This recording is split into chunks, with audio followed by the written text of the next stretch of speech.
मंडळी नमस्कार. मंडळी, अपेक्षेप्रमाणे राज्यसभेच्या निवडणुकांसाठी भाजपानं काही अनपेक्षित नावं जाहीर केलेली आहेत. भाजपाची ही विशेषता राहिलेली आहे किंवा हे वैशिष्ट्य राहिलेलं आहे की भाजपा जे अपेक्षा असते, ज्यांना अपेक्षा असते म्हणा, किंवा लोक ज्यांची ज्या गोष्टींची ज्या नावांची अपेक्षा करत असतात त्या नावांच्या व्यतिरिक्त अशी काही नावं जाहीर करते जी सर्वसाधारणपणे राजकारणामध्ये, म्हणजे प्रचलित राजकारणामध्ये ती कोणालाच माहिती नसतात.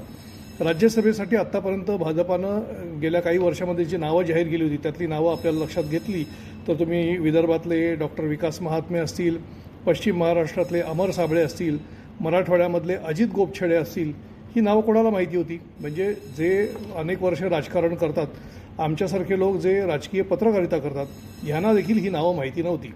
तुम्ही केरळमधले एक राष्ट्रीय स्वयंसेवक संघाचे सदस्य किंवा प्रचारक ज्यांचे दोन्ही पाय डाव्या आघाडीच्या लोकांनी कापून टाकले, म्हणजे त्यांना जखमी करून त्यांचे पाय कापण्याची वेळ आणली, इतकं त्यांना जबर जखमी केलं होतं. अशा एका प्रचारकाला देखील राज्यसभेवरती पाठवलं. कोणाला अपेक्षा होती हे सगळं करण्याची? मात्र हे असं प्रत्यक्षात झालेलं नाही. तीच परिस्थिती आता महाराष्ट्रातून ज्या 4 जागा भाजपाच्या जायच्या आहेत, कारण एकूण 7 जागा आहेत, त्यापैकी 4 जागा भाजपाला सहज मिळतील अशी आत्ताची घडीला परिस्थिती आहे. त्याप्रमाणे त्यांनी 4 नावांची घोषणा केलेली आहे. विनोद तावडे अपेक्षित नाव होतं. दुसरं नाव रामदास आठवले, हे देखील अपेक्षित होतं. विनोद तावडे मराठा समाजाचे आहेत, रामदास आठवले मागासवर्गीय समाजाचे आहेत. आता इतर जी 2 नावं जाहीर झाली आहेत त्यातली माया इवनाते या नागपूरच्या माजी महापौर आहेत आणि त्या अनुसूचित जमातीमधून येतात, म्हणजे आदिवासी समाजातून येतात. आणि चौथं जे नाव आहे ते रामराव वडकुते यांचं आहे, ते धनगर समाजातून म्हणजे ओबीसी समाजातून येतात.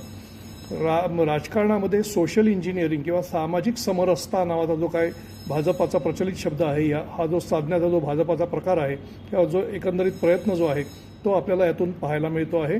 या सगळ्या गोष्टीतून मेसेज नक्की जातो की जे आत्तापर्यंत भाजपाचे अंतर्गत नाराजी होती, म्हणजे भाजपामध्ये असलेल्या लोकांना सतरंज्या उचलायला आणि बाहेरून आलेल्या लोकांना त्यांना बसायला गाद्या, अशी परिस्थिती होती.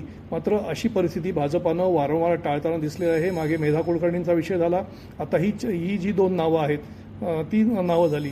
विनोद तावडेंना मंत्रिपदानंतर, म्हणजे 14 ते 19च्या मंत्रिपदानंतर उमेदवारी देखील नाकारण्यात आलेली होती. त्यांना 5 वर्ष 10 वर्ष जवळपास ते बाहेर राहिले. सरचिटणीस बनवलं गेलं, त्यानंतर बिहारचं प्रभारीपद देण्यात आलं आणि आता पुन्हा त्यांचा राज्यसभेवरती वर्णी लावण्यात आलेली आहे. याचाच अर्थ शांतपणे राहिलात किंवा काम करत राहिलात तर भाजपामध्ये प्रगत पद नक्की मिळतं. कुठे जरी ते रेकॉग्नाईज केले जातात आणि त्यांना निश्चितपणे लक्षात ठेवलं जातं, हे नक्की.